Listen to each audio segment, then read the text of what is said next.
Om Namadah Purnamidam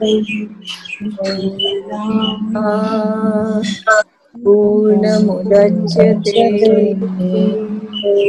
Purnamudachyate Adaya Purnamevavashishyate हाँ, भारत भैया को पता नहीं चलेगा। Shanti Shanti Shanti. You can pinch the screen out to make it a little bigger. The first reference that we have is from chapter 15, first verse. Urdhva moolam adha shakham ashwatham prahur avyayam chandansi yasya parnani yastam vedasa vedavit.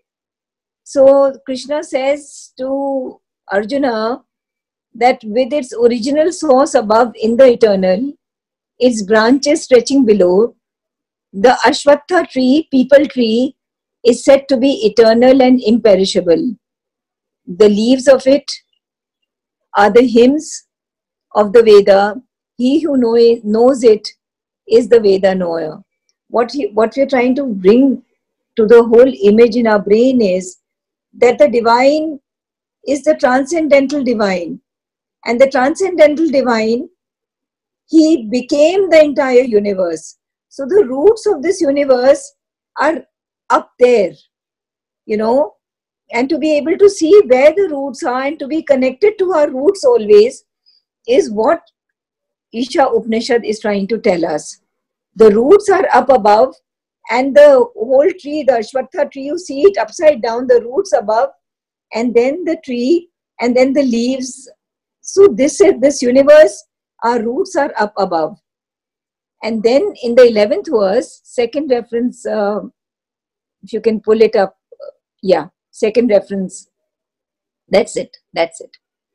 Paschame partha rupani shatashotha sahasrashah nana vidhani divyani nana varnani kritini cha.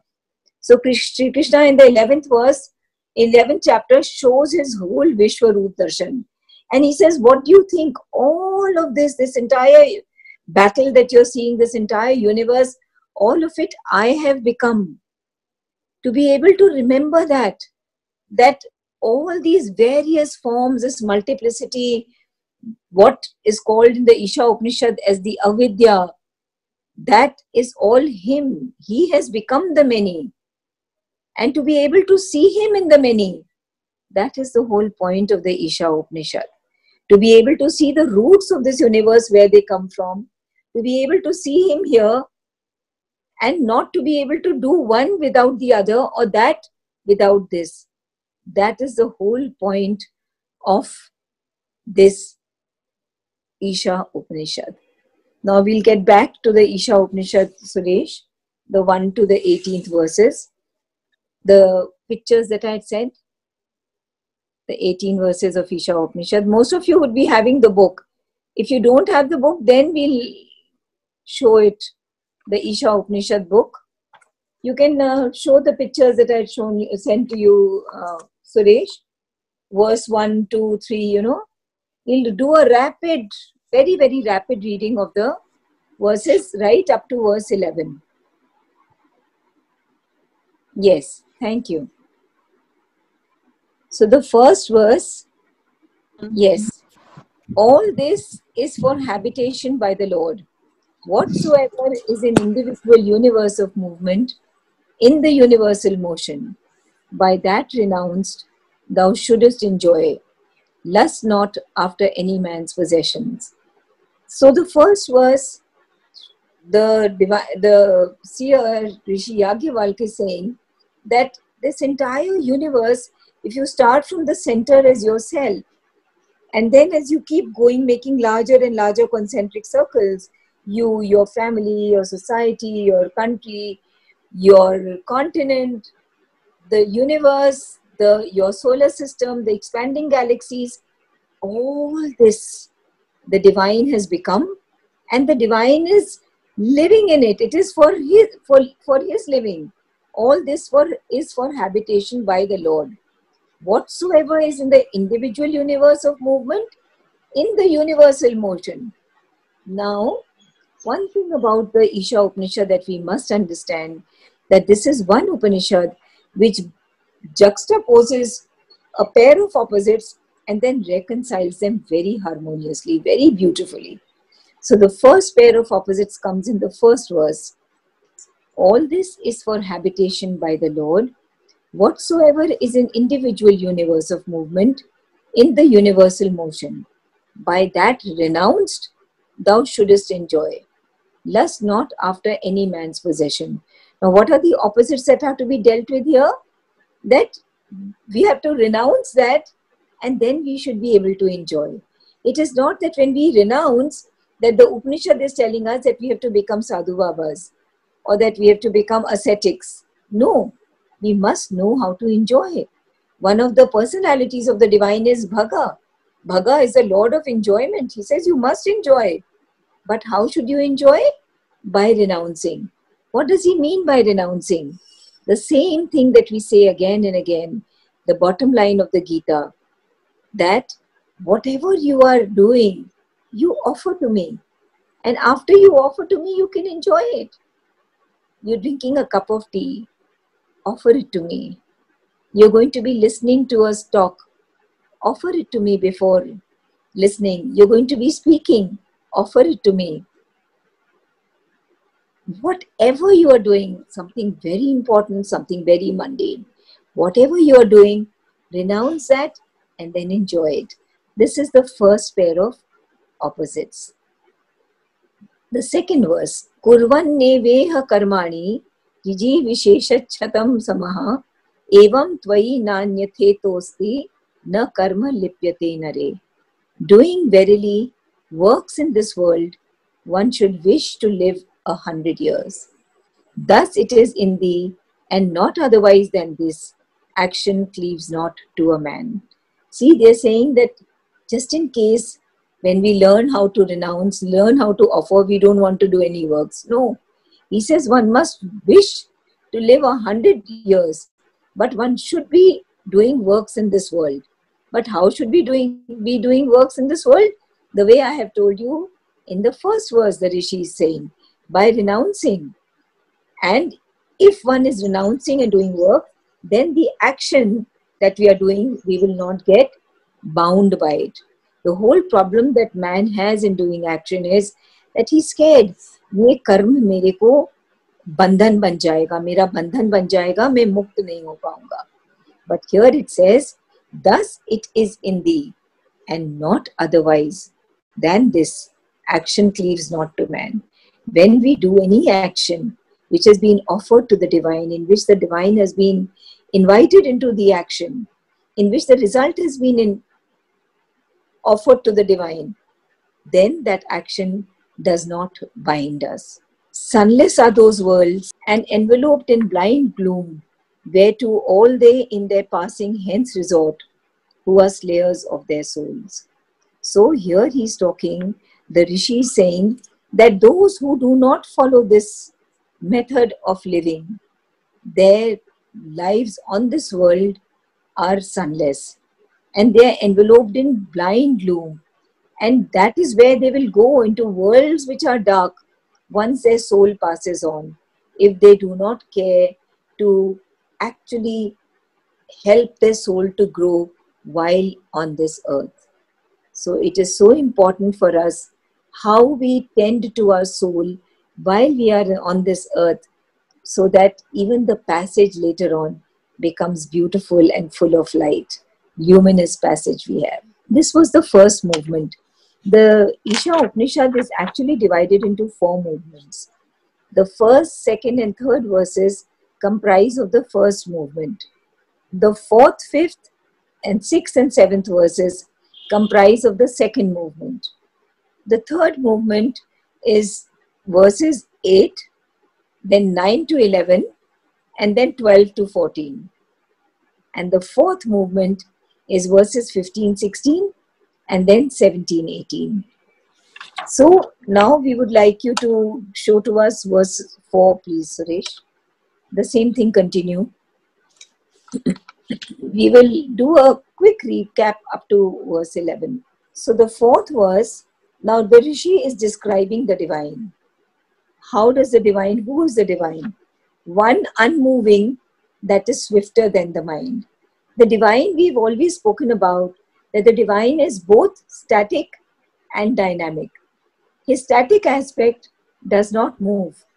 It is Akshara Brahman, that which is everywhere. When it is everywhere, how can it move? Because it is everywhere.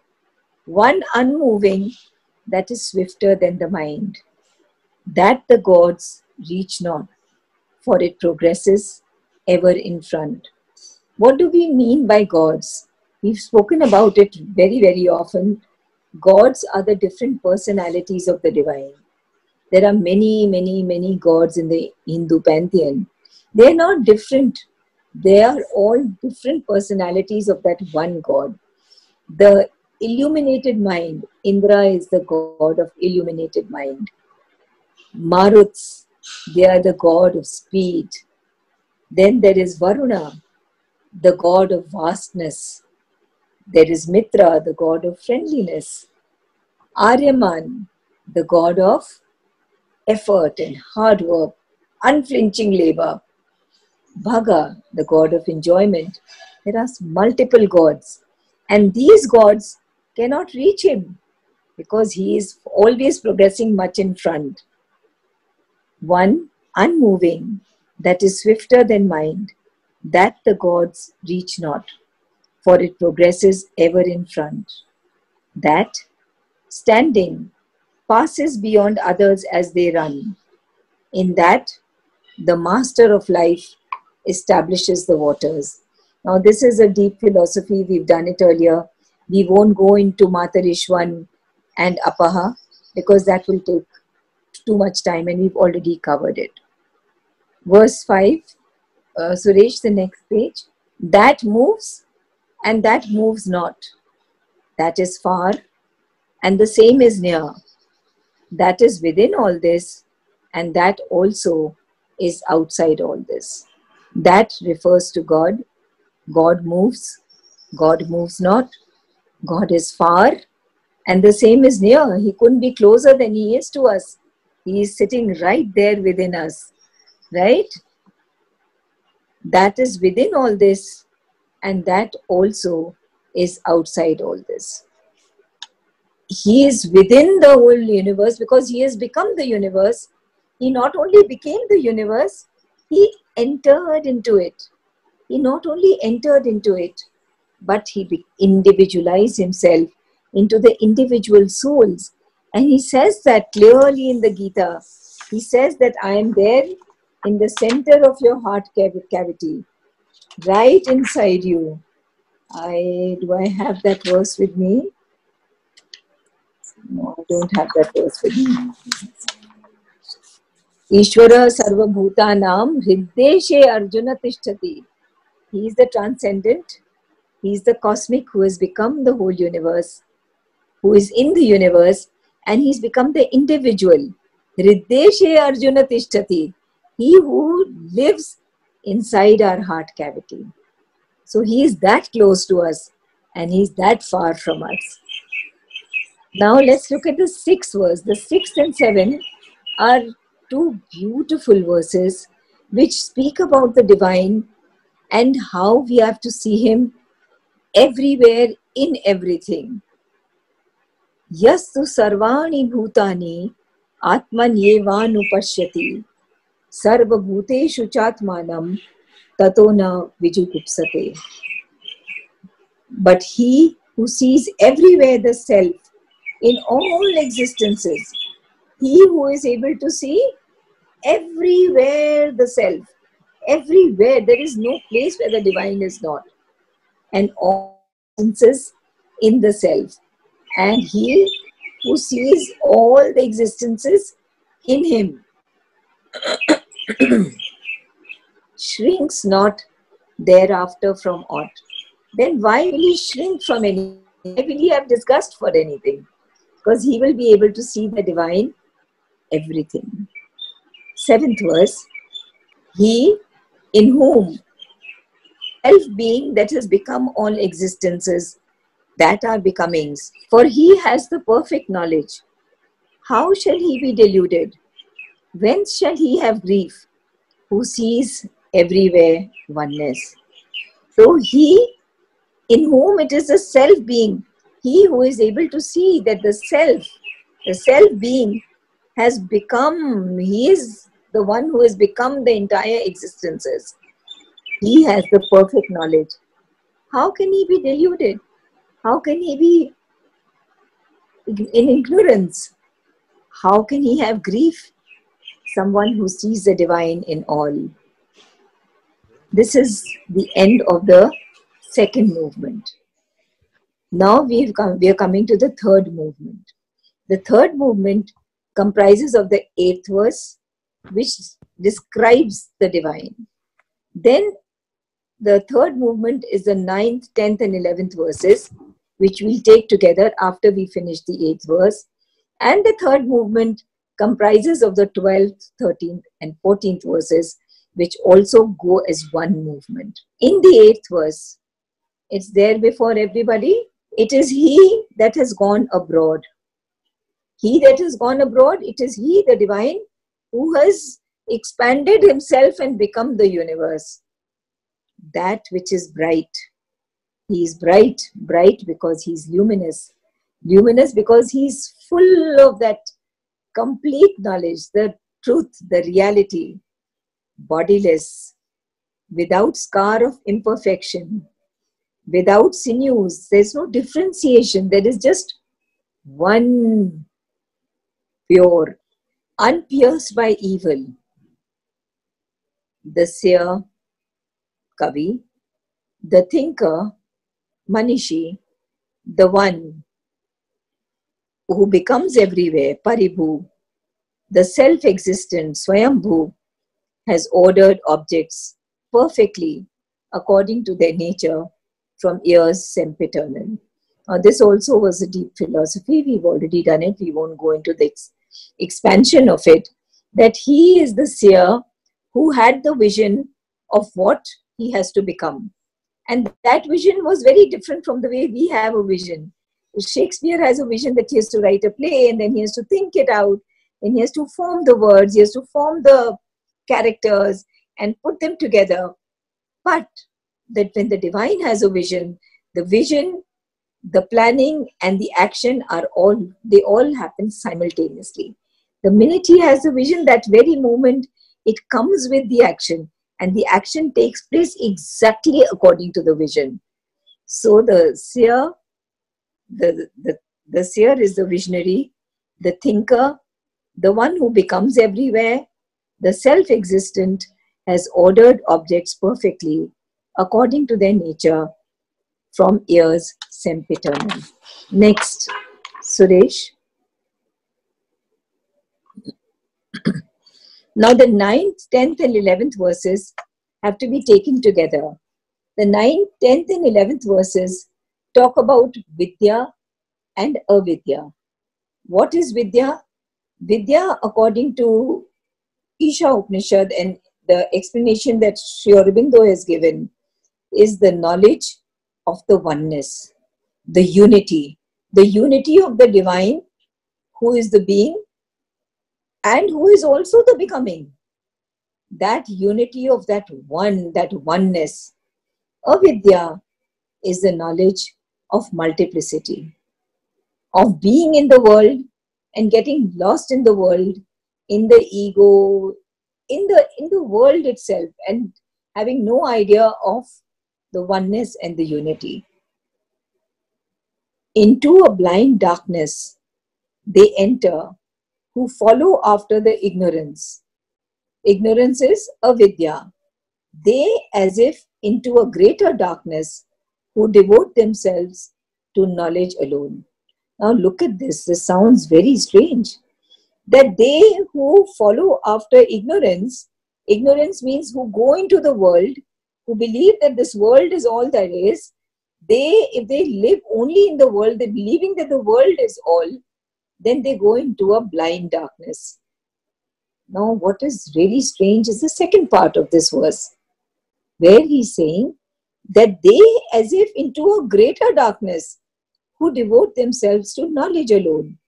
They who believe only in the oneness, in Vidya, and who actually put aside avidya, who put aside this world as being a part of that reality, they go into a greater darkness.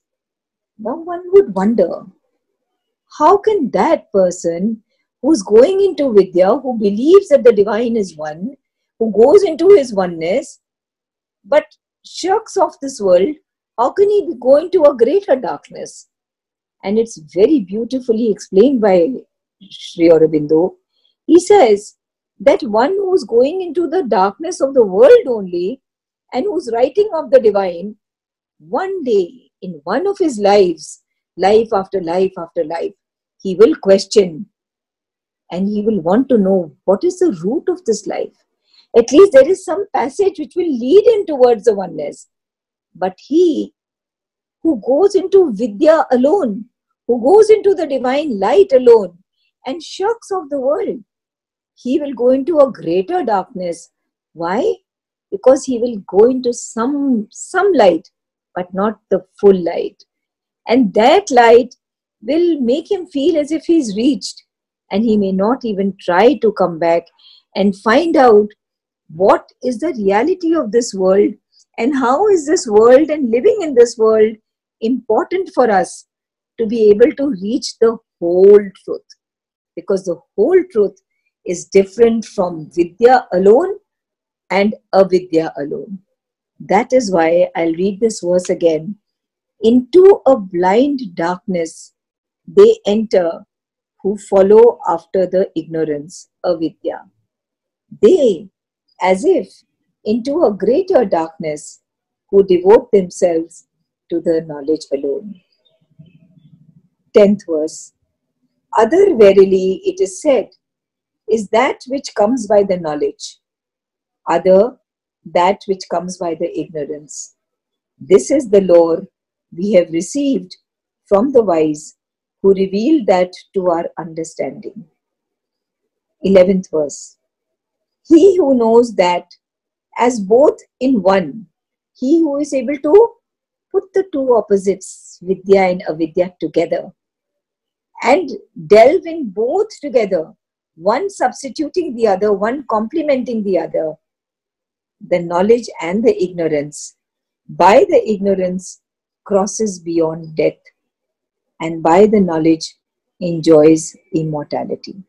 Now we have done this in great detail, the 9th, 10th and 11th verses. But just to recap, death in the Isha Upanishad stands for our commitment and our absorption with this world, ego, desire, and our being bound to this circle of ego and desire.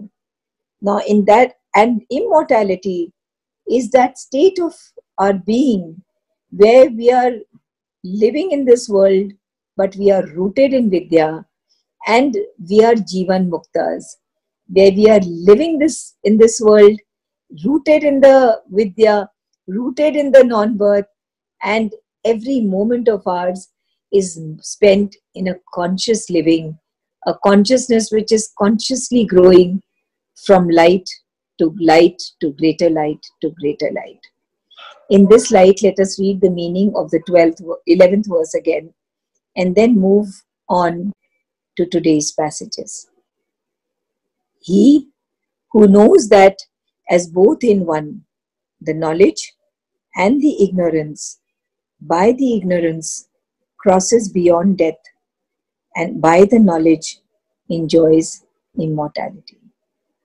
I hope that there was some kind of clarity up to now. Suresh, can we have the gallery view? Can I see everybody once? Yeah. I hope I didn't do that too fast. Was it okay? All right. It was okay. It was okay. Okay, so now we are going to do verses 12, 13 and 14 because they are a group. And what is the pair of opposites that is dealt with in verses 12, 13, 14? the pair of opposites that's dealt with, like in 9, 10, 11, there was Vidya and Avidya, and it was reconciled together. In verses 12, 13, 14, they have reconciled two opposites, birth and non-birth. Now, what does birth mean? Birth means to be able to be completely lost in this world, in our ego, in our desire, in this world, and believing as if this is all, and not having any other thought beyond that. What is non-birth? Non-birth is when we are attached to the other world, to the nail, to the void. And we want, our whole aim of life is that I don't want to be born again. I want to go and merge into Him. And that is the aim of my life. Then the Rishi says that I am attached to non-birth. Is it clear? In the light of this, we'll read these 3 verses and then we'll go forward. 12th verse. Andham tamah pravishanti ye sambhutim upasate tato bhuya ivate tamo ya u sambhutyam rataha. Into a blind darkness they enter who follow after the non-birth. They, as if into a greater darkness, who devote themselves to the birth alone. Now here he has reversed the table. And he says that those who want to merge into the divine, who don't want to come back into the cycle of birth and rebirth, whose aim is to get into the non-birth, they enter into a blind darkness. And they enter into a greater darkness who devote themselves to the birth alone.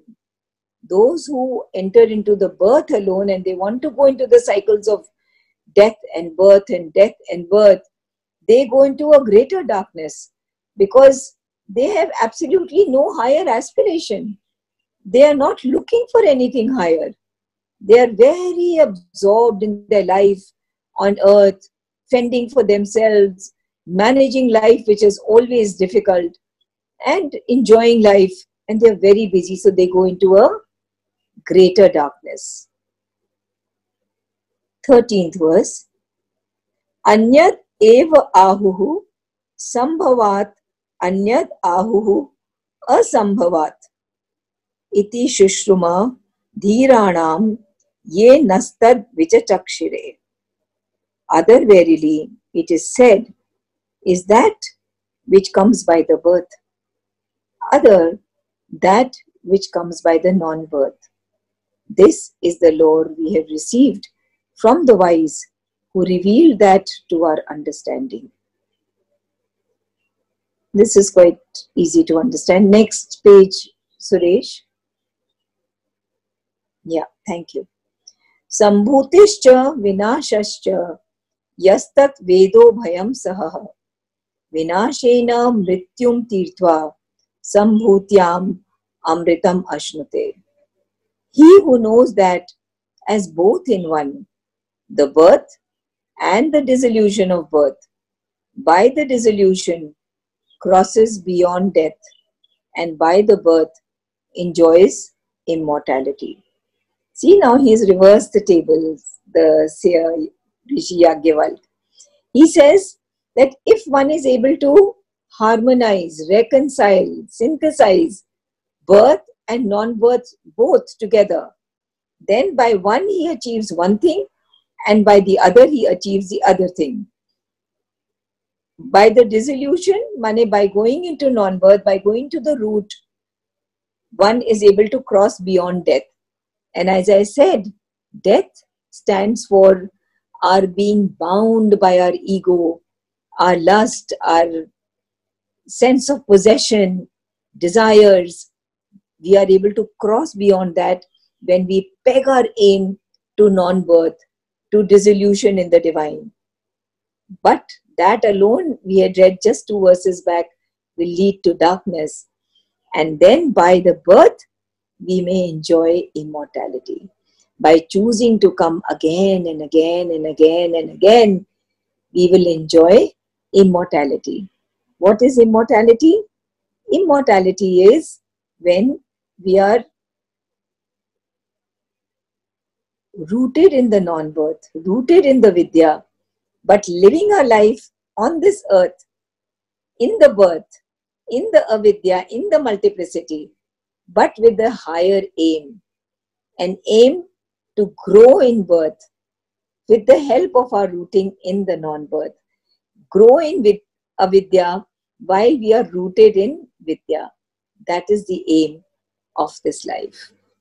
So now we will take on the prose portion. Okay, you can get the full. Should we start reading, or you'd like to assimilate, or are there any questions? If there are any questions, you can unmute. Sarita, Yeah, Anjali, this non-birth and birth is not clear to me. Okay. Birth is when we choose to come again and again and again and again into life. And we see that as our only option. And we choose that as our only option. And this has been juxtaposed with non-birth. What is the other option? Some people take the other option as non-birth, where they would prefer to get dissolved, to get लय हो जाएंगे मैं प्रभु के साथ में लय हो जाऊंगी. I just want to become one with him. And I don't want to come back into birth. That is the other extreme. Both are extremes, right? And if we go to any one extreme, we will never be able to achieve that purpose for which the divine has become you and the divine has become me. Clear? Any other question? Otherwise, we will start reading the passage. Clear, everybody? Okay. So we'll go ahead now. We'll start reading from the passage. Everybody has the book, right? Or do you want me to put the words of the book? So, Anjali, can we say non-birth is moksha?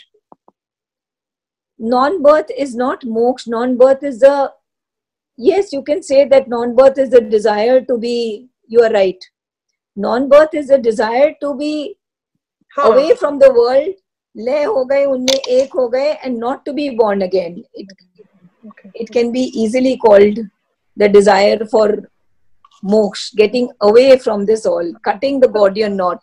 You all have heard about Hercules? Desire for moksha. Yeah, like you all have heard the name Hercules. Yeah. The Hercules was given 12 difficult tasks. One of the tasks was to open a knot. It is called the Gordian knot. Because he couldn't open the knot, what did he do? He cut the Gordian knot. He said, "Mere se nahi khulta, isko kaati do." This is what we do when we desire moksha, when we aspire for moksha. That humse ye jeevan nahi jiya jata. I don't know how to make it as beautiful as the divine has willed it to be made. So I would rather just end the cycle of life and death and become one with the divine. But that's not the aim of the Lord. That is not why he had created this. Then we will not get evolved. We won't, yeah, exactly. Where the whole purpose of Hercules was to unravel that knot. This life is a knot. And this knot has to be unraveled. It has to be opened. Every thread of ours, we are a knot. Like we spoke in Savitri that day, we are like a tight knot of many threads. Now each one of the threads has to be pulled out, has to be understood. Okay, I have within me this kind of a desire. And I keep hiding it under some kind of a cover. So I need to purify this one thread. One thread has been purified, then I pull out another thread from my being. And then I look at it closely. And then I perfect that. The whole idea of life is self-perfection. The divine, Krishna says in the Gita, he says it so beautifully. He says, Mad bhavam agataha. Become my-natured. So can you see the vast gap between my nature and his nature? Look at the aim that he has set before us. We can't run away from that aim and say, "Arey yaar, mere se ye sab nahi hota. Aisa hai, my aim is now moksha. I just want to become one with you." It's not going to happen. We can aim for anything. It's not going to happen. You have to perfect. Yeah. But aim is only, moksha is only granted by the Lord if we perfect ourselves, you know. Exactly. If we perfect ourselves to the extent what Lord wants us to be, that is the time when God himself grants moksha. Am I correct? Yes, yes, you're right. How are we Okay. going to get moksha? In this imperfect way, we are going to get moksha. So that means Unless, we do not. So that means we do. Sorry. So that means we do not seek to get moksha. Rather, we should just aspire to solve our knots, to unravel ourselves, and the moksha will be granted on its own. Yes, absolutely right, GT. We have to first aim. Work on yourself. We have to. Our aim should be to work on ourselves and make ourselves more and more and more and more perfect. More and more, we should be worthy of the divine. Let the divine. मैं ऐसी तो बनूं कि divine मुझे देखे तो बोले वाह हाँ ये अच्छा है, मैं इसको अपनी बांसुरी बनाऊंगा, मैं इसके थ्रू बोलूंगा क्योंकि ये बांसुरी परफेक्ट है. He won't pick up the बांसुरी which is टेढ़ी मेढ़ी, जिसके अंदर नॉट है, जिसमें से बोली नहीं निकलेगी. वो तो वही बांसुरी उठाएंगे ना जो रियली परफेक्ट है, जिसमें से अच्छी धुन निकलेगी. हमें वैसी बांसुरी बननी है, right? So it is bestowed on us. I mean, in the sense that God feels, say, over a period of time, somebody has evolved so much, and we get moksha. Then is that also running away? That's not. You've achieved it. You've gotten there. So you are okay to be one with him, and not come back to all this. If you choose to do that, it's fine. But then when we I look at my own teacher. I'll show you his picture. I don't know if you've Kirit Joshi. Now, people like him, and there are so many others who must have reached that point of complete perfection. Must have. We are no one to judge. But they choose. And I remember Kirit uncle used to say, I don't want moksha. I want to be born again and again and again and again and again and again. And we used to say, why, uncle? And he said, but the divine का इतना काम बाकी है earth पे, तो वहाँ जाके उनसे क्यों मिलेंगे? I want to enjoy him here. I want to become his flute. I want him to use me as his servant. I want to be his servant. And I want to... moksha as an escape. And Sri Aurobindo has written on it. Sometime we can do a session where I'll read out what all Sri Aurobindo has said on moksha. Moksha is like one is trying to escape. Why should I try for moksha? अगर हम उस level पे हो गए जिसको जीवन मुक्ता कहते हैं, if I become liberated, then anyway life is no longer a pain, because everything is like his prasada. This coronavirus, it's his prasada, and we should never forget that he is always in control. Nothing has gone out of his control. Whatever is happening, it is still in his control. So when we have that kind of faith, we look at him like that and we move ahead in life and say, okay, tera prasad hai. Tu jo karna chahta hai kar, we will do whatever best we can do. Right? Right. Thanks. Thank you. So everybody is good to go further?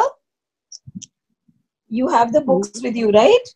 So you can open it to page 12, 13, 14 is page 58. Everybody has a book?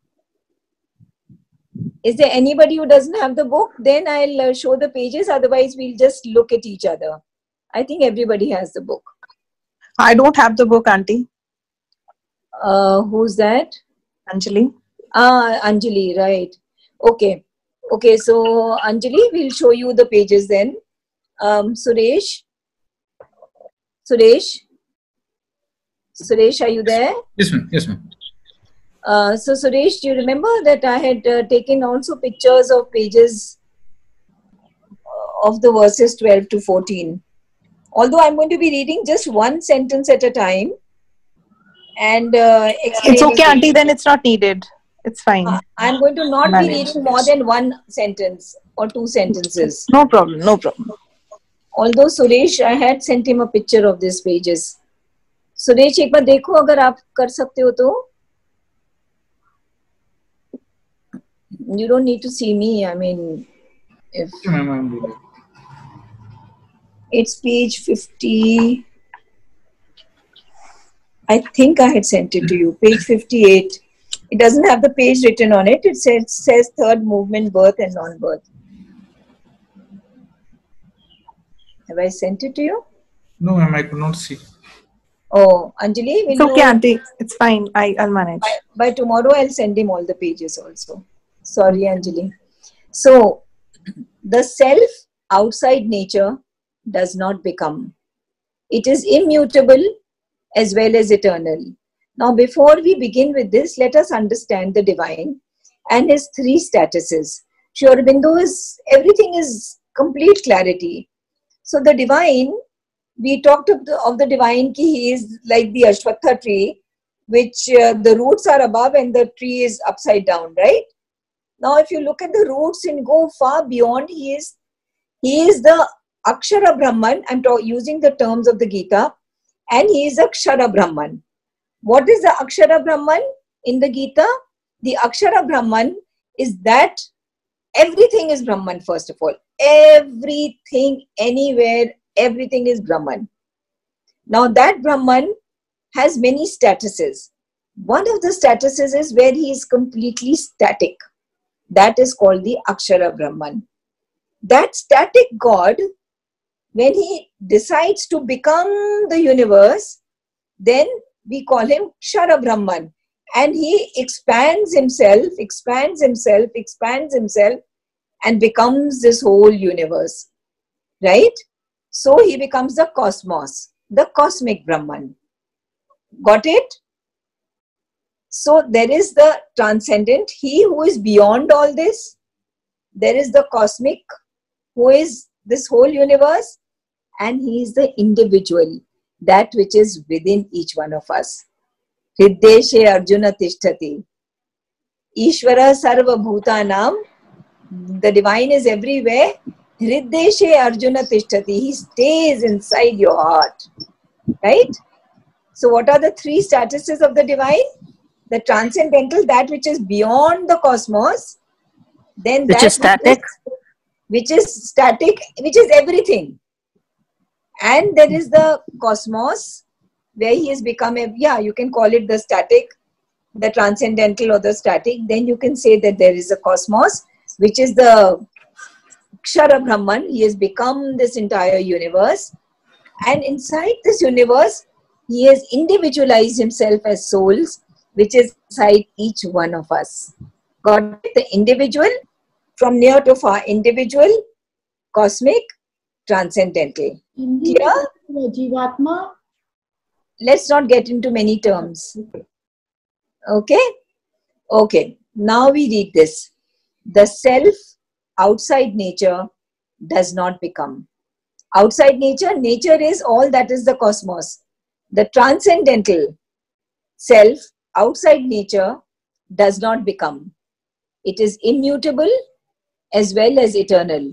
So the divine, nature means manifestation. The self outside nature means the transcendent status of the Supreme beyond the manifestation of the cosmos. This transcendent self does not become. He does not undergo any change. It is his changing self, his Kshara Brahmana. Yes. The self is a static, you mean to say? The first sentence, the first word, the self, The transcendent the Brahman, static. the transcendent Brahman, you can say, is the static Brahman. But he becomes the active Brahman, and in his activity, he becomes a whole cosmos, and we can call him the cosmic Brahman, right? Yeah, yeah. And he has become the universe, so he's become Jiti, he's become Anjali, he's become Neelam, he's become everybody. And inside everybody, he becomes individualized. Like in a river, there's water everywhere, but there are individual eddies, right? So he individualizes himself so that we feel ki ye meri atma hai, right? Understood na? Anjali, can I ask you a question? Yes, sure. The static, the transcendental, is it, probably it's a little out of context, but still just briefly if you could answer me, is it the Shivji, the transcendental one, the static one, No, and no, who no. has used what you call Shakti to become the universe? We can say that he has used Shakti, but we won't take names because Shiva, Vishnu, Brahma, all these are gods, right? So we won't get to that just now. It's really not context at all. Okay, fine. Yeah? Because this question always comes to my mind every now and then. I know every time. Okay. So we'll read that sentence again and then we'll move forward. The self outside nature does not become. It is immutable. Immutable means unchanging as well as eternal. Now, when we look at eternity, for the transcendent Brahman, eternity is timelessness because the transcendent is always living in a timelessness. For the cosmic self, past, present, future, all the three can be simultaneously experienced, right? Because he is the cosmic Brahman, he is the cosmic God. And for the Brahman as an individual who is limited by the ego, the eternal cosmic time is experienced as a succession of moments. How do you and I experience time? We experience time as a succession of moments, right? We'll read the next sentence. The self in nature becomes. It changes its states and forms. This everybody understands? That the self, the divine, who became the cosmos, he changes his forms and he becomes the cosmos. This entry into various states and forms in the succession of time is birth in nature. Remember, these three verses are about birth and non-birth. Now, what is birth in nature is explained in this sentence. This becoming of the Brahman in the cosmos, in states and forms in succession of time, is called birth and rebirth in nature or manifested cosmos. Okay? This was fairly simple, right? Should move ahead. Because of these two positions of the self, in nature and out of nature, moving in the movement and seated above the movement, active in the development and eating the fruits of the tree of life, or inactive and simply regarding there are two possible states of conscious existence directly opposed to each other, of which the human soul is capable, the state of birth, the state of non-birth. You want me to read this sentence again? Should I read this sentence again? Yes, Anjali. Okay. Because of these two positions of the self, there are two positions. One is the transcendent, who doesn't become, and one is the cosmic, who becomes. Because of these two positions of the self, in nature, the cosmic, and out of nature, in nature, which is the cosmic, and out of nature is the transcendent. In nature, what is he doing? He's moving in the movement. And in the out of nature, what is he doing? He's seated above the movement. In one, he is active in the development, eating the fruits of the tree of life. Or in the other, in the transcendent, he is inactive and simply regarding everything.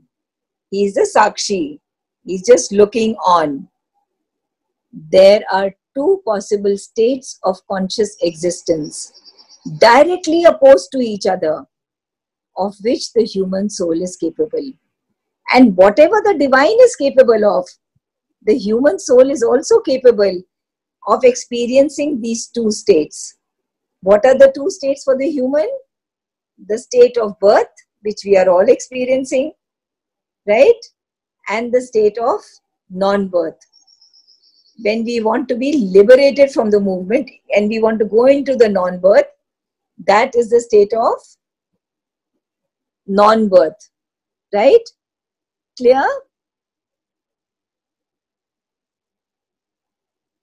We've already done that verse, Urdhva Mula, that's the reference I had kept here. So involvement in birth means being ignorant of the fact that everything in the birth has its origin in the Supreme Self. What does involving ourselves in the birth mean? That we become completely unaware that there is something else that is the root of this birth. We become unaware, we become unconscious of that. While we are in yoga, when we get into the path of yoga, the path of sadhana, then we regain this knowledge that birth originates from non-birth, that the birth originates from the transcendental, from the non-birth. In other words, ignorance or death, in the words of the Upanishad, is a kind of an amnesia of the knowledge or enlightenment that birth actually emanates out of non-birth. So, what is non-birth? Non-birth is not only the knowledge that the roots of birth are in non-birth. It's not only the knowledge कि अब हमें पता चल गया है कि हमारे roots birth के non-birth में है. But one's consciousness also has to get rooted in the non-birth. One's consciousness also has to get rooted, and it is from there that all our actions emerge. It is not that I'm doing actions here and I know it. Many people say, I know what is non-birth. I know that Brahman is everywhere. I become liberated. I wish liberation were that easy. No, it isn't that. It is when our consciousness has got rooted in non-birth. Whatever we are doing, we are conscious of the transcendental. We are conscious of offering what we are doing to him. We are conscious of invoking him and bringing him down into everything we are doing. We are conscious that I am not attached to the result of what I am doing. I have offered it to him and I am inviting him into the result. Such a person, the higher status comes to such a person who is rooted in the higher, who works here in the birth, but is in a state of a tranquil poise of conscious existence. When we get rooted in the higher, won't there be a tranquility in us? The tranquility will come all by itself. Such a person is called Jivan Mukta. Sri Aurobindo has written a beautiful poem, Jivan Mukta. Maybe next time we can start by reading that to understand what is a Jivan Mukta, or one who is liberated in birth and is living in the birth but is rooted in the non-birth. Clear up till now? Anjali, you're not missing the words? Anjali, are you there? I'm there, Auntie. Okay, you're not Sorry, missing I was the on mute, so couldn't hear. you're not missing the words not being there in front of you, right? No, I'm managing. Okay, Yes. otherwise I'll send it to him right away if you are missing them. But it'll take a little time. Chodo abhi rehne dete hain. The knot of the birth is the ego sense. Where does this problem of birth, being in this world, where is the problem? Where is the knottiest knot? The knottiest knot is in our ego sense, right? Even the desires emerge out of ego. The knot of the birth is the ego sense. The dissolution of the ego sense brings us to the non-birth. So if we want to reach the state of non-birth, we have to work on our ego, right? Therefore, the non-birth is also called the disillusion. That is why when we call non-birth is also given a name, dissolution, vinasha. But it is vinasha of what? It is vinasha of the ego sense. It is a dissolution of the separativeness. You know, right now we feel we are separate. I am an individual. I. But when that oneness and unity of Vidya starts pouring its light into us, then we realize there is no I. There is coffee. There is no I. There is garam.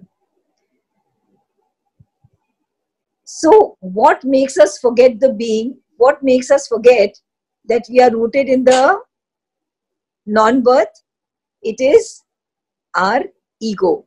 And what is to be worked on in that knot? What is the biggest knot of that knot? It is our sense of ego. And birth and non-birth are not essentially physical conditions, but soul states. Right? Anjali, can I interrupt? Yes, sure.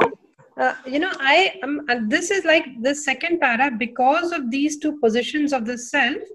This sentence, I'm understanding it separately. I'm not able to connect it to the second part of it, which is talking about the human soul is capable, the state of birth and state of non-birth. I'm not able to, connect the two. Because this what you're talking in the beginning, because of these two positions of nature, this we're talking of the divine. Like one is the one who's involved and one is who's a Sakshi Bhav. Absolutely. Yeah, but the second part, when we are talking of state of birth and state of non-birth, you said the state of birth is the desire for moksha, lay ho jana, and non-birth is aspiring to work on ourselves and become. No, you confuse the two. Yeah.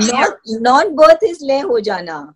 When I don't want to be born again and again, and I say I want to get rid of all this problem on earth. Okay. That's why you've not understood it. Okay. It's just a non-birth is the desire for moksha, lay ho jana. Yeah, the desire for dissolution. That is non-birth. That is non-birth. Oh, okay. And birth is aspire to work on ourselves and become perfect and worthy of the divine. We should try to aspire to work and make ourselves better and better. But this is birth. Yes. Oh, okay. So that's why I was getting confused. Okay. Yeah. And if you would have been confused at this point, the whole chapter would have been a confusion. No, I know. So I'm glad you came in. Yeah. Thanks. My pleasure. Yeah. So I'll just read that again. The knot of the birth is the ego sense. The dissolution of the ego sense brings us to the non-birth. Therefore, the non-birth is also called the dissolution, vinasha. Birth and non-birth are not essentially physical conditions, but soul states. These terms are actually for the soul. In birth, the soul is involved in nature, and it gets so involved in nature that it gets totally entangled in nature. And in non-birth, the soul disentangles itself like a tortoise and wants to go straight into the divine, forgetting that there is a lot of work left to do here. Suresh, are you there? Suresh, I think Suresh. Yes, ma'am. Reference 4, please. Reference 4. Here I was reminded of a verse from the Gita, because everybody is well versed with the Gita. So once in a while, when we keep giving references from the Gita, we are able to come back to solid ground.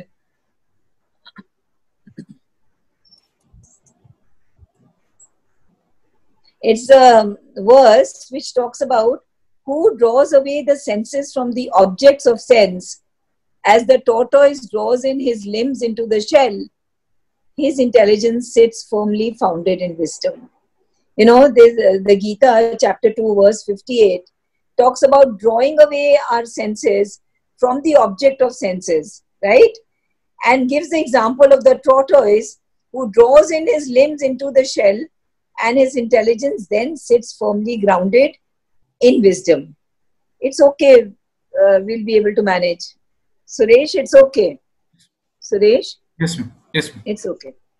So just like a tortoise is able to draw the senses back in, the person who's actually lost in birth, one has to be able to pull one's senses from the object of senses where we are all lost, and to be able to remember that we are rooted somewhere else, and to keep that rooting and keep going back to the roots and watering and nurturing the roots. I'll continue. A man may break the knot of the ego sense and yet remain in the physical body. I'll read it again. A man may break the knot of the ego sense and yet remain in the physical body. But if he concentrates himself solely in the state of dissolution of ego, then he is not born again in the body. See, Buddha had already broken the knot of ego at a very young age. He had dissolved his ego and he had received enlightenment at the age of 40. But he didn't go in for dissolution. And for another 40 years, he did the work on earth as a Jivan Mukta. Right?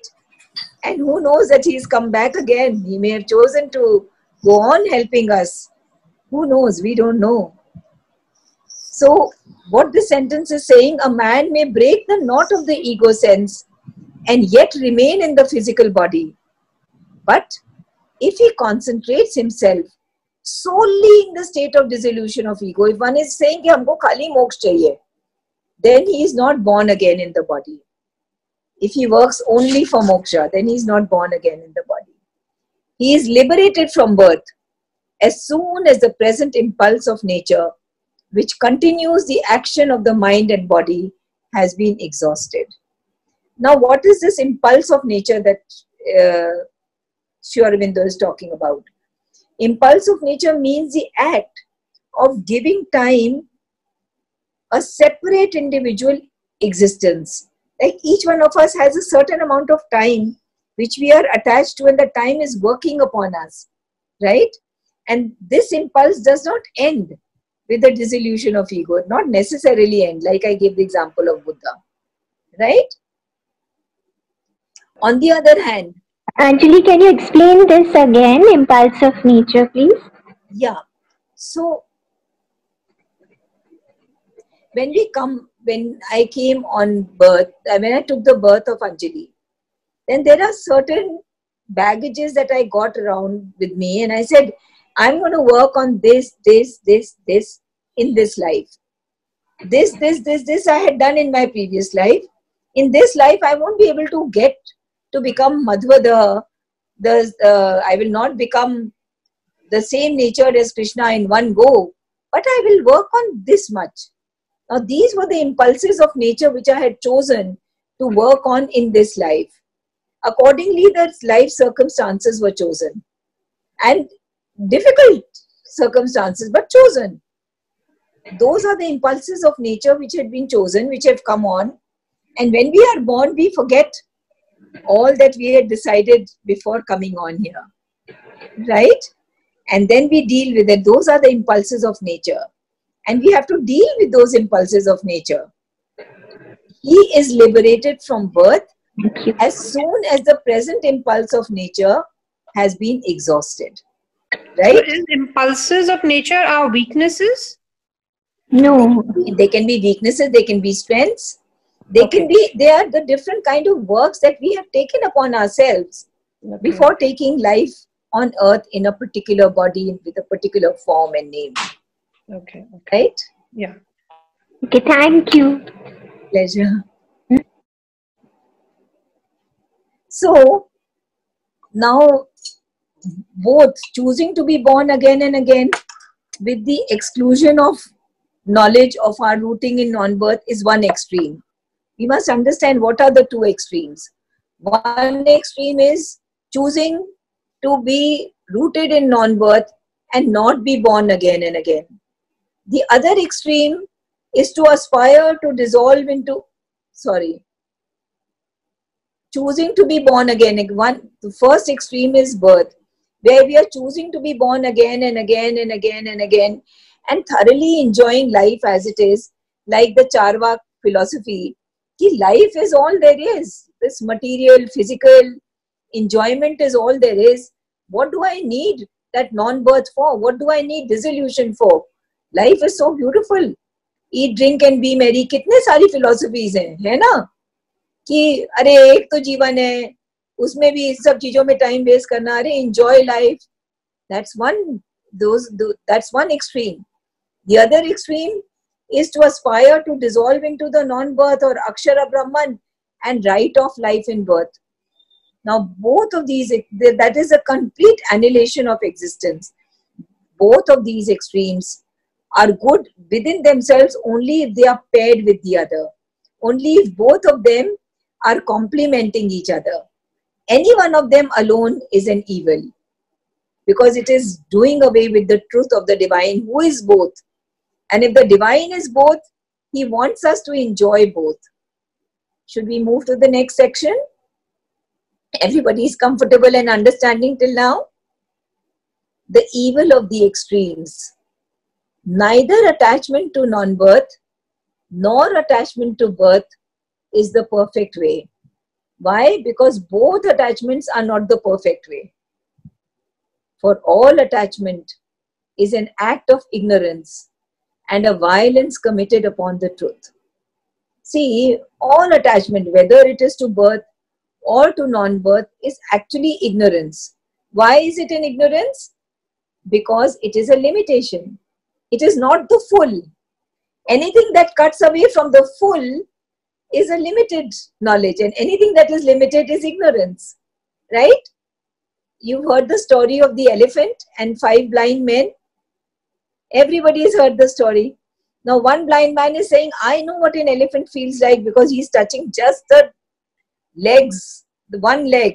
Saying an elephant is exactly like the trunk of a tree. Another elephant is feeling the ear. Saying, no, he's like a flag which is just blowing in the wind. One is touching the tail. Each one of them is incomplete. Is an incomplete knowledge, and therefore it is far from the truth. Right? Similarly, if we go only into birth or only into non-birth, we are actually not looking at the whole truth. Neither attachment to non-birth nor attachment to birth is the perfect way. For all attachment is an act of ignorance and a violence committed upon the truth. It's a violence committed upon the truth because the truth incorporates both, and the truth does not incorporate either singly. Right? Therefore, it is a violence committed on the truth. Its end also is ignorance, a state of blind darkness. If one is attached only to birth, the Isha Upanishad tells us, or if one is attached only to non-birth, the end is only blind darkness. And the Isha Upanishad has said very clearly in 9, 10, 11 and 12, 13, 14 and verse number 3 that those who are doing limited, partial following of the truth, after passing on, they go into the worlds of darkness. So even the soul passes on into worlds of darkness.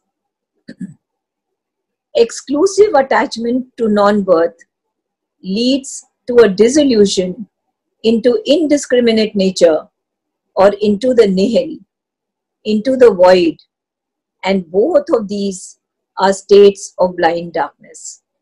Should I read this again? Exclusive attachment to non-birth. This we understand. Exclusive attachment to non-birth leads to a dissolution into indiscriminate nature or into the nihil, into the void.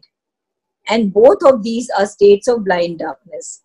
Indiscriminate nature means हमारे अंदर बहुत सारे different threads of nature हैं. Now, if we decide that nahi bhai, I am so very clear, I want to get dissolved, then every different part of my nature will go into that part of the cosmic nature. That's not true liberation, is it? Or else non-birth, attachment to non-birth will lead to my whole being dissolved, lay ho jayega. It will become one with the divine.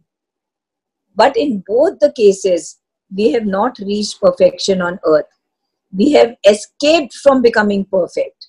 If we insist and insist on moksha, then this is what is happening, that we have cut short the journey of our becoming Madbhavam Agata, of our becoming his natured, of our becoming perfect, and one day our coming back on earth and becoming his servant, his slave, his basuri. Right? There is a very beautiful poem which I had pulled out. I don't know whether this is the right time to read it, but this is the reference that I have written. That those who want to dissolve into non-birth, or we can call it nirvana, akshara brahman. I can read that poem out to you. There's a poem written by Sri Aurobindo, Nirvana. Would you like to read that at this point? Yeah, Suresh? I think it is reference 5. At this point, I'll read one poem for showing non-birth and one Hindi song. Nay, reference 5.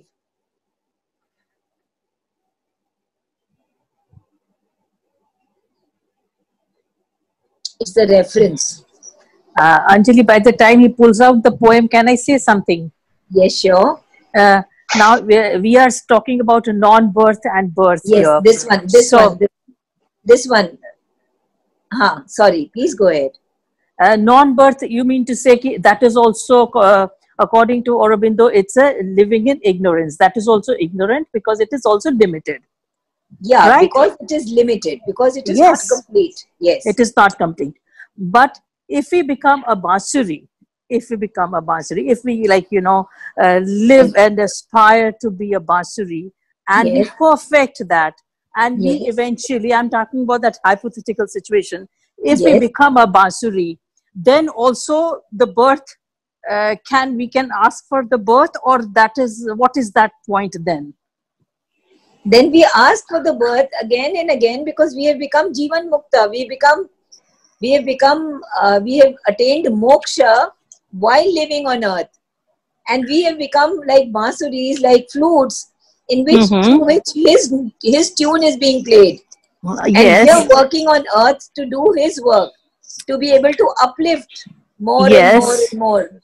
Yes, but then after eventually everybody dies. Eventually, even regardless we become a bansuri, we don't become a bansuri, we do die, right?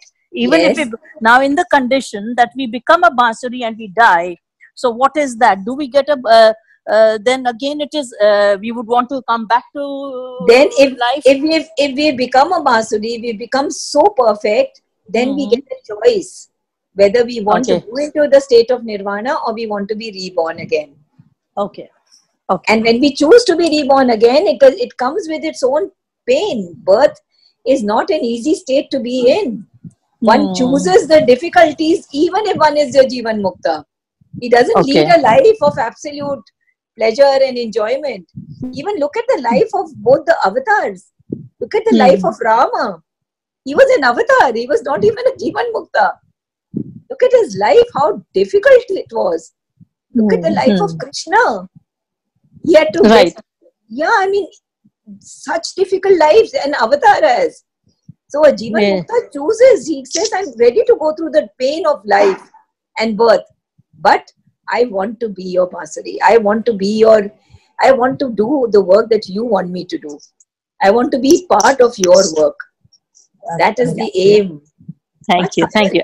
Thank you. Much higher aim than the selfish aim of an individual who says, "मेरे को तो मोक्ष मिले अभी जो होता रहे world को."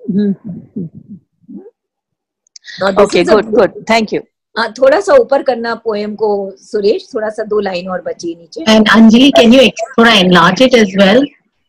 You can just pinch it to enlarge it. No, it's not happening yet, right? Okay, now can you see a bigger one? I've pinched it. It's become quite big in mine. I'll read it out. Okay. I don't know if he can make it larger. Suresh, can you make it larger? I think if you just expand it, it becomes large. Yeah, it's getting pinched at my side. Nirvana. All is abolished, but the mute alone. All is abolished on earth for me, for this individual who has chosen nirvana. All is abolished, but the mute alone. The mind from thought released, the heart from grief. Grow inexistent, now beyond belief. There is no I, no nature, known, unknown. The city, a shadow picture without tone, floats, quivers unreal, forms without relief. Flow, a cinema's vacant shapes, like a reef foundering in shoreless gulfs. The world is done. Only the illimitable permanent is here. A peace, stupendous, featureless, still, replaces all.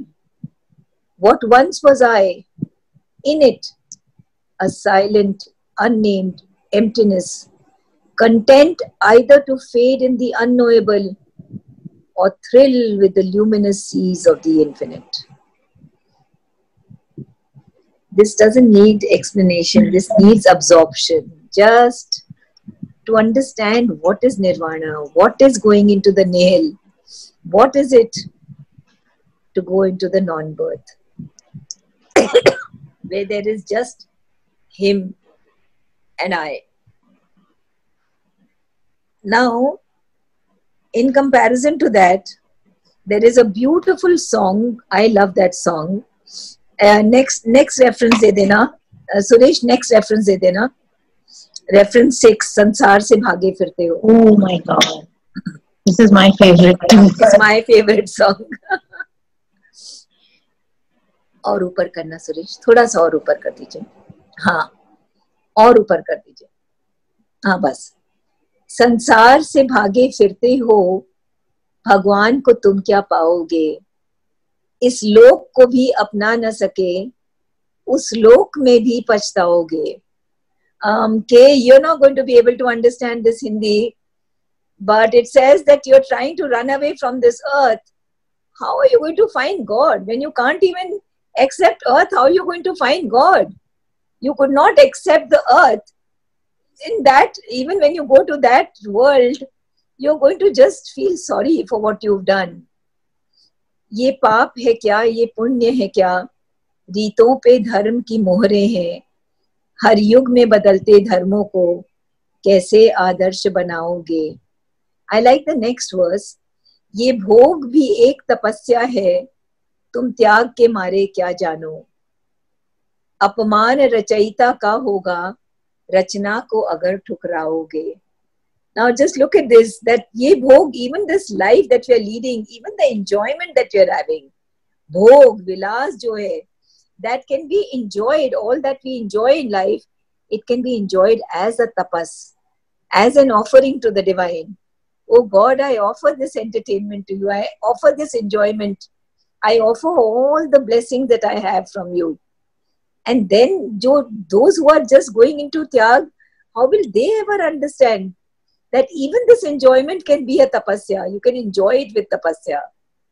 Apaman rachayita ka hoga, rachna ko agar thukraoge. We have said earlier that the entire universe is his becoming. He has become this. So what I have been given by the divine to enjoy, why should I usko ठोकर मारने की क्या जरूरत है? Why should I kick it? Why can I not use it and offer it to the divine as his blessing with gratitude and enjoy? And even that enjoyment can be offered to the divine.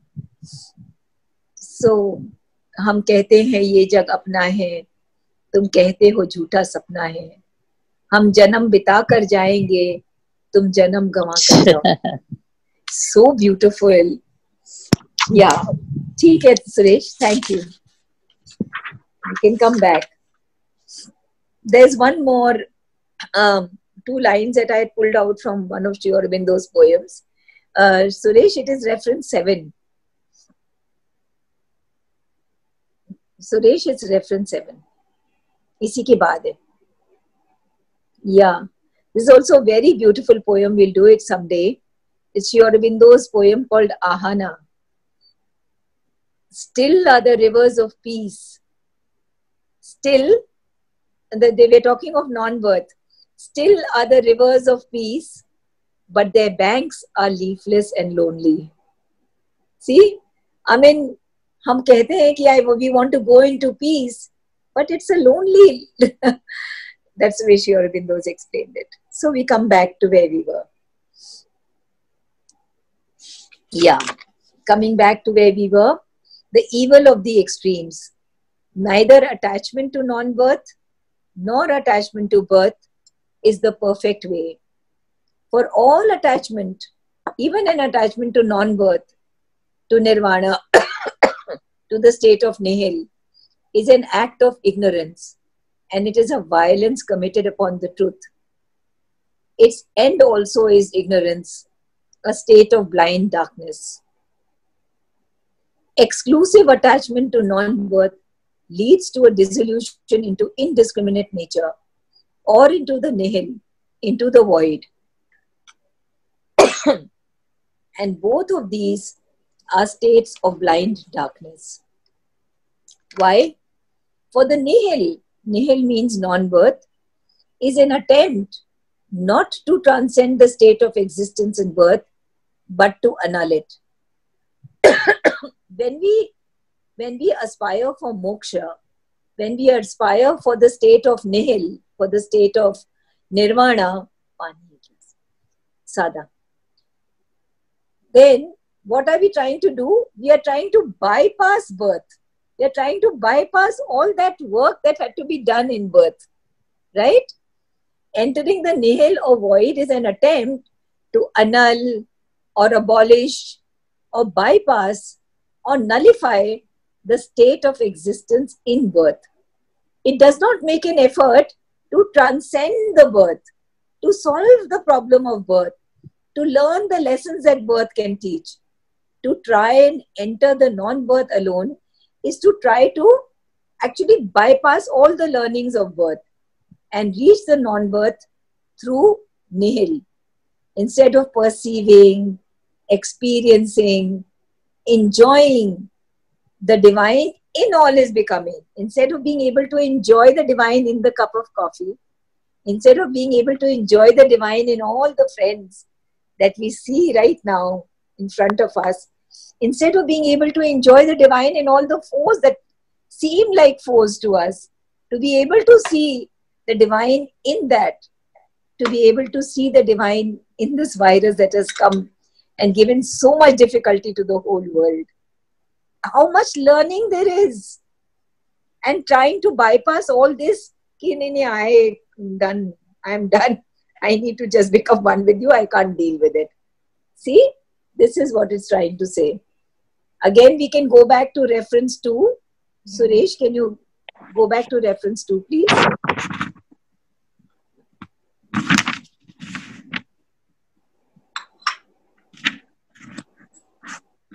Reference 2.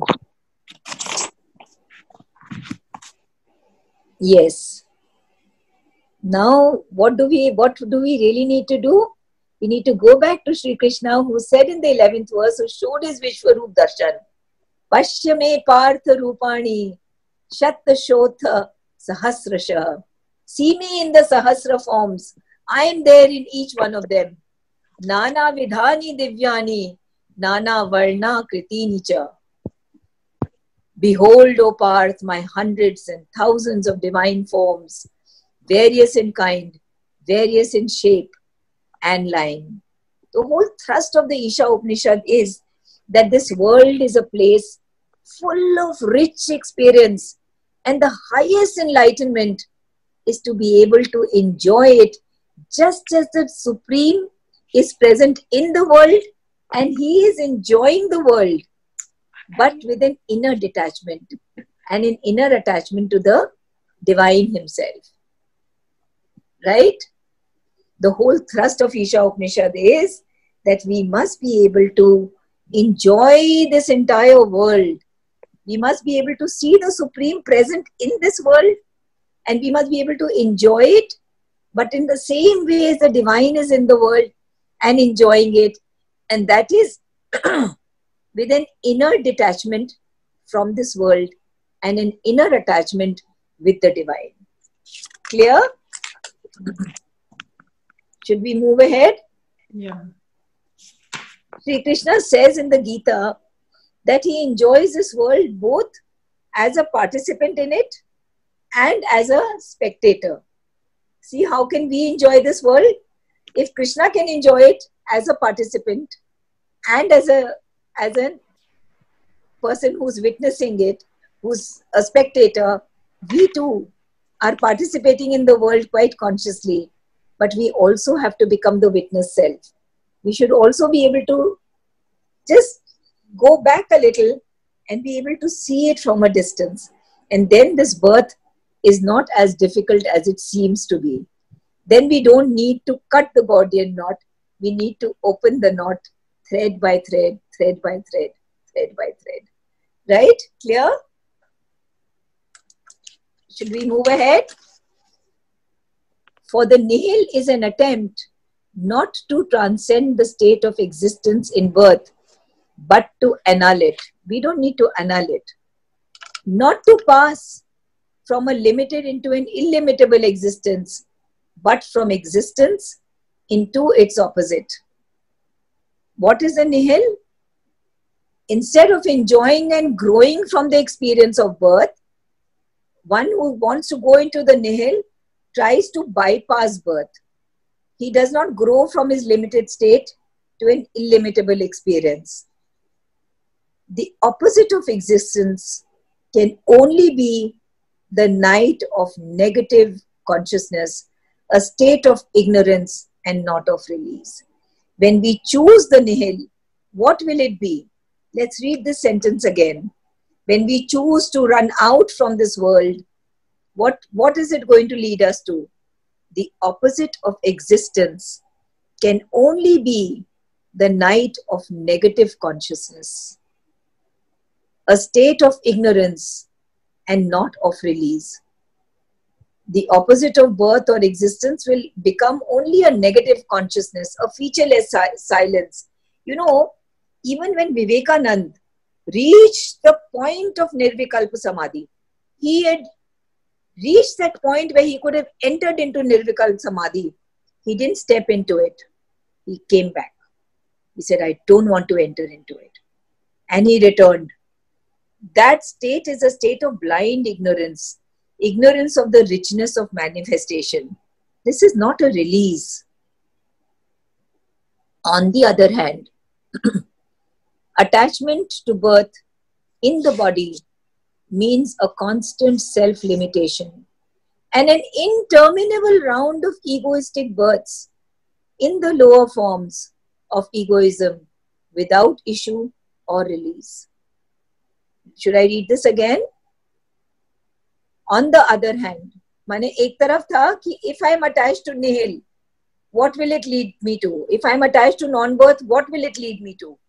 And it has said that it will lead to a night of negative consciousness, a state of ignorance, a state not of release, but of ignorance.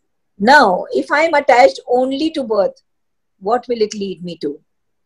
On the other hand, attachment to birth in the body means a constant self-limitation and an interminable round of egoistic births in the lower forms of egoism without issue or release.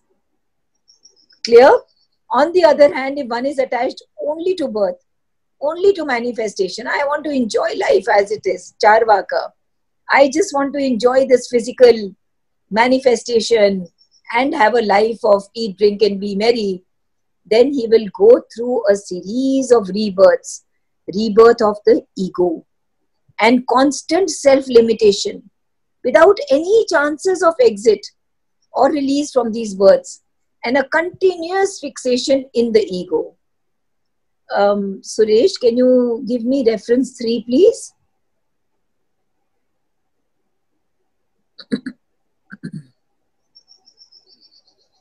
Reference 3. Yeah. See, this verse, it's chapter 2, verse 42 and 43. This flowery word, now, in the Bhagavad Gita, Krishna has once in a while criticized the Vedas.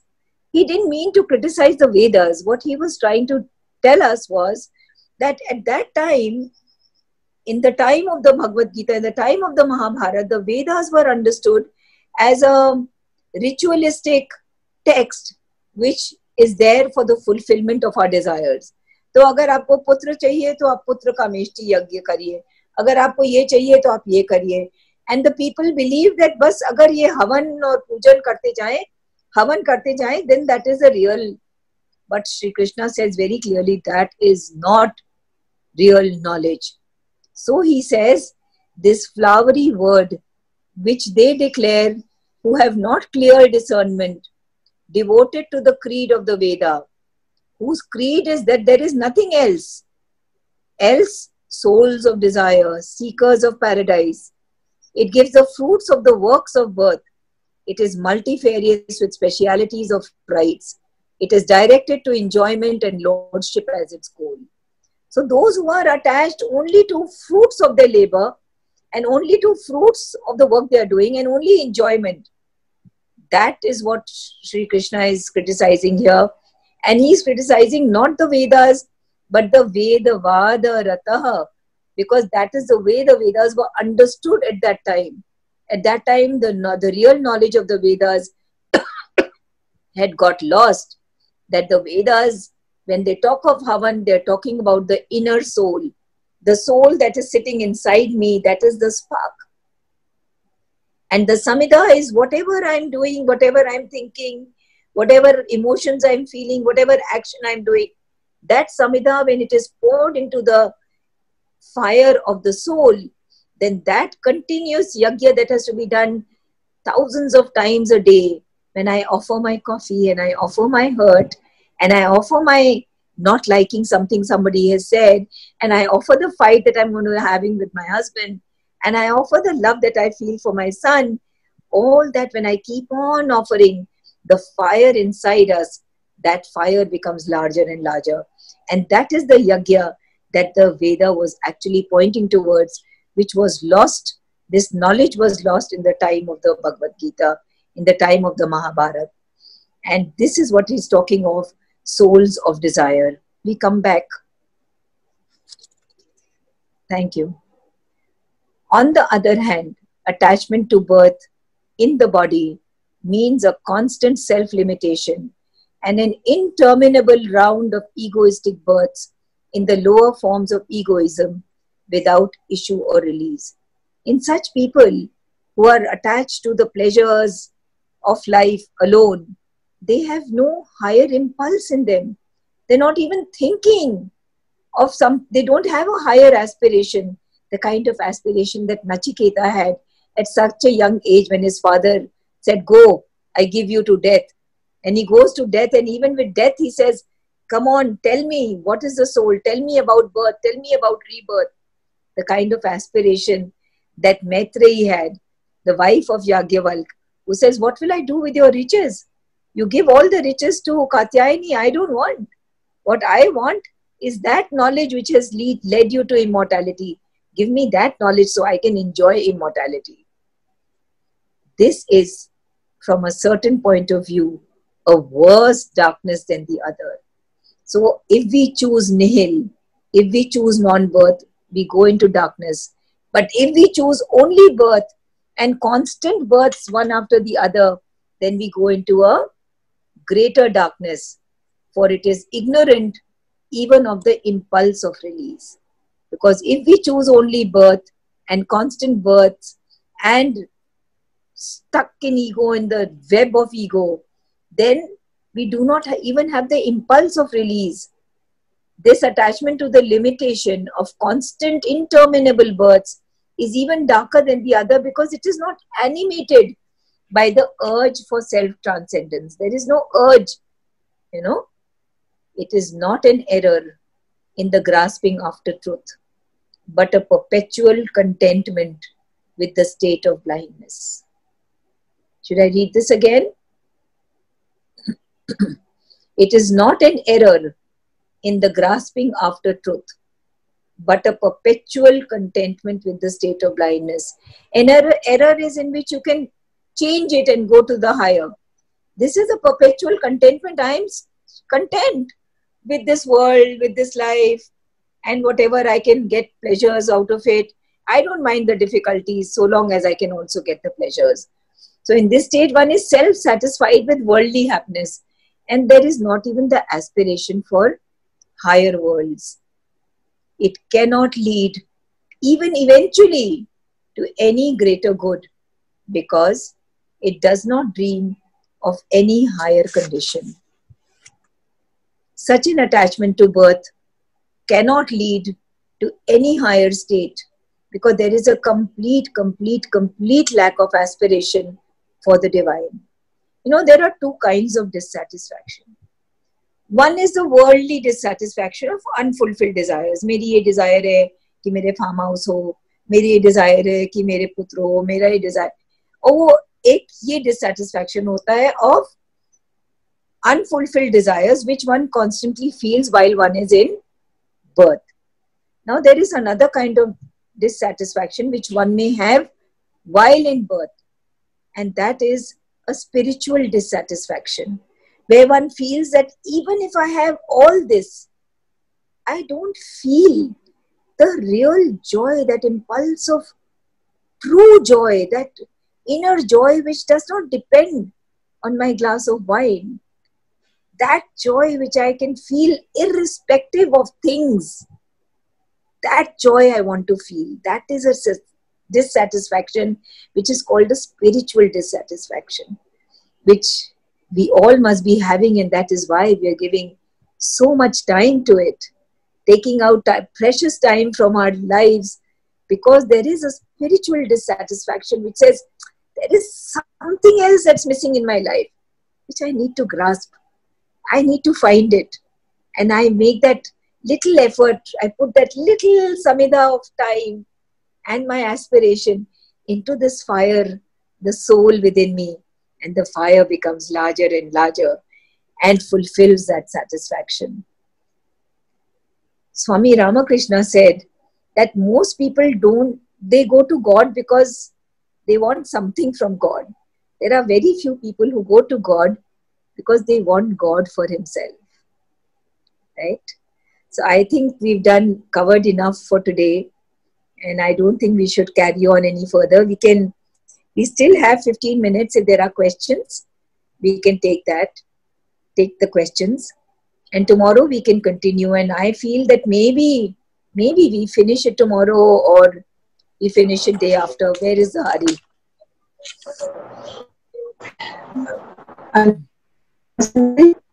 Yes?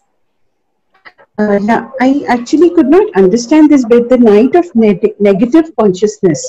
How can consciousness be negative? The consciousness can be negative, it can be subconscious, it can be subliminal, it can be unconscious, it can be inconscient. Consciousness is something that has many strata, right? It can move itself in it. It is also inconscient. When the divine started becoming, he became so opposite of himself that he became inconscient. Inconscient is where there's not even matter. Okay. Yeah. Okay. Thank you. Anjali, what you're saying is about the nihil is actually also a form of ego, because it's, I mean, ignorance is because you don't have the full knowledge, and you have to keep coming back and, raising the, the world on the whole world. It is actually something which, that ego is like that sattvic ego, that it's not even visible, but it is extremely very difficult to dislocate, Yes, because when we did the verses 9 to 11, it said exactly that if you go into Vidya, you go into greater darkness than if you go into Avidya. Because in Vidya, you feel ki light aa gayi, mil gayi, thodi light of oneness. And then you don't even know what you've missed out. You don't even have an urge to go into the birth. I'm sorry, have I cut you in between? Were you saying something, or it was because I think this is an important aspect that one has to catch on. So that even if you have done liberation for yourself, you've still done it out of ignorance, because there is something which is bigger, which is still not completed. Yes, yes, very And that's an ego that is very difficult to dislodge from oneself. I mean, I think that needs more work, I feel, than. Because that even the Isha Upanishad later on talks about the golden lid.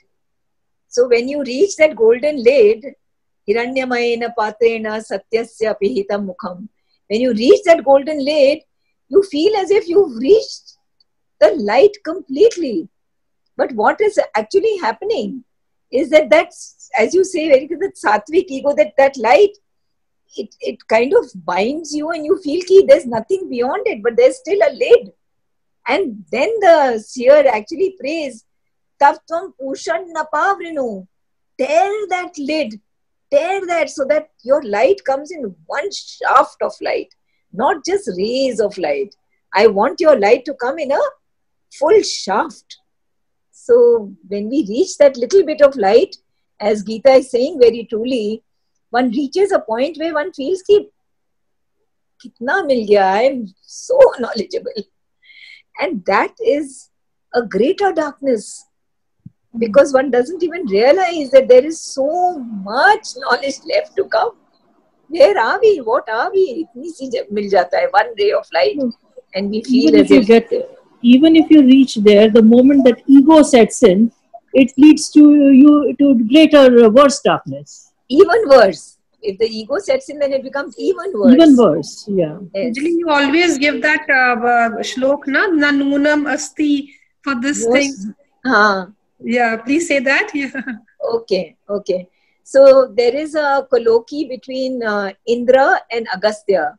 So as Agastya is moving forward very fast towards the divine, and he is trying to bypass even the growth of his mental being, Indra, the lord of the mind, the illumined mind, he stops Agastya on the way. And Agastya says, why are you stopping me? I'm going towards the divine. Why, oh why, Indra, are you stopping me? And Indra says, Nanunam asti no swaha. Kastad vedam yad adbhutam.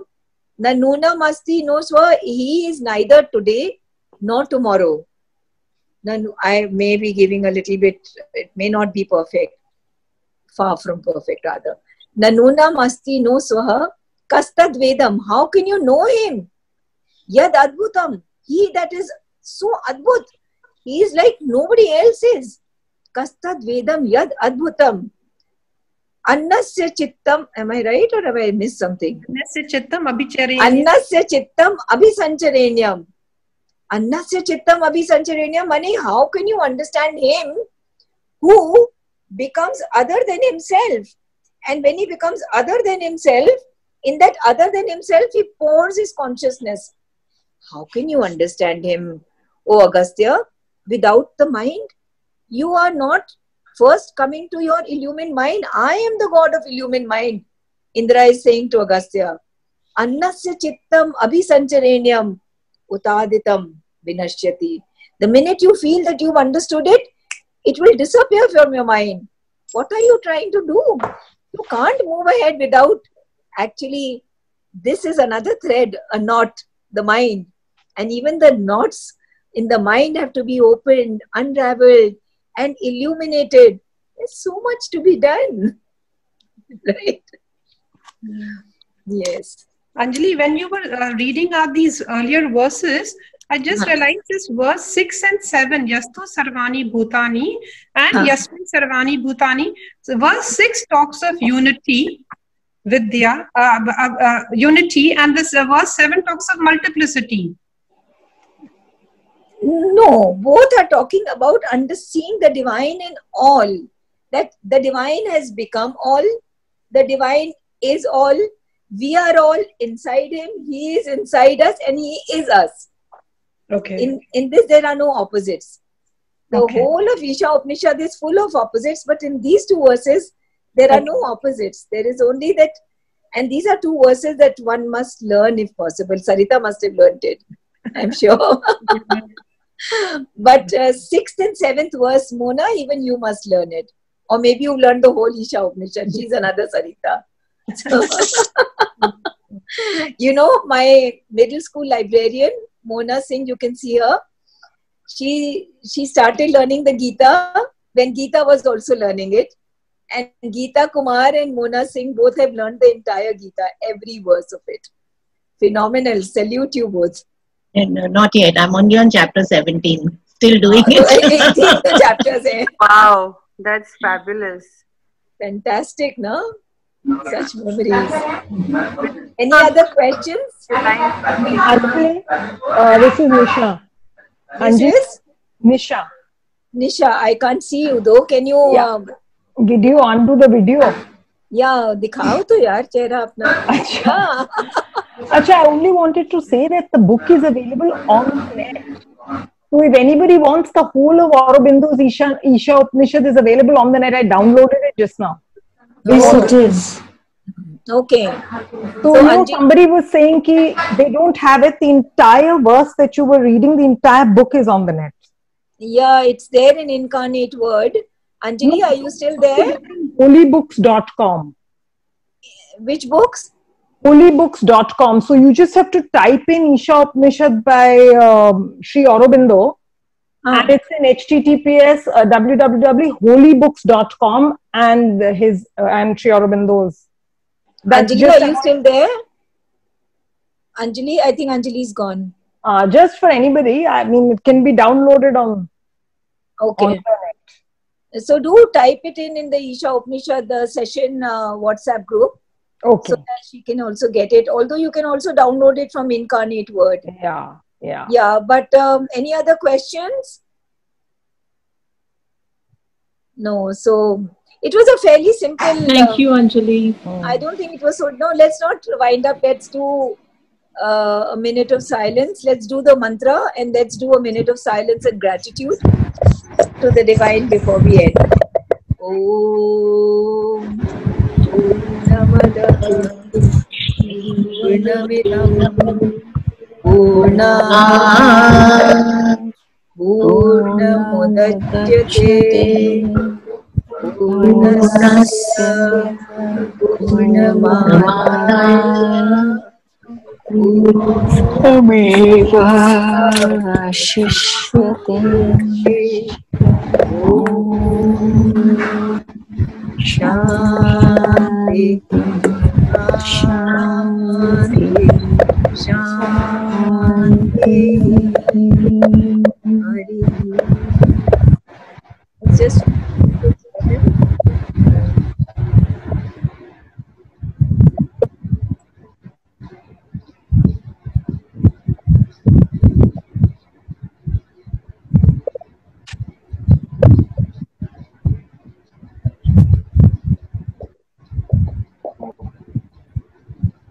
That was